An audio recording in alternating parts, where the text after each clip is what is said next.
ସଜଳ କଜଳ ବଉଦକୁ ଧରି ତମେ ଆସି ହୁଅ ଠିଆ, ତମେ ଗିବ ସେହି ଆର୍ଦ୍ର ପବନ ଦେଉଥାଉ ମିଠା ଛୁଆଁ।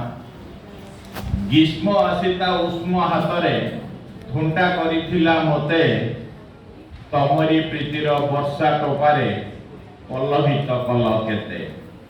ସ୍ମୃତିରେ ଚହଟେ ଦୂର ଅତୀତଟେ, କେମିତି କଦମ୍ବ ପରି ପ୍ରିୟତମା ସାଥେ ଯାଉଥିଲି ଭିଜି ତମ ଆଲିଙ୍ଗନ ଧରି।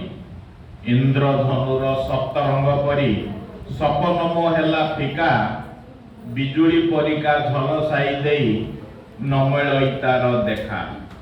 ତମେ କି ଗୋ ତାର ଜାଣିଛ ଠିକଣା, କହିବ କି ମୌସୁମୀ, ନିରୁଦ୍ଦିଷ୍ଟ ହୋଇ ରହିବ କି ସିଏ ସବୁଦିନ ଜାଣି ଶୁଣି। ଧନ୍ୟବାଦ। ଧନ୍ୟବାଦ।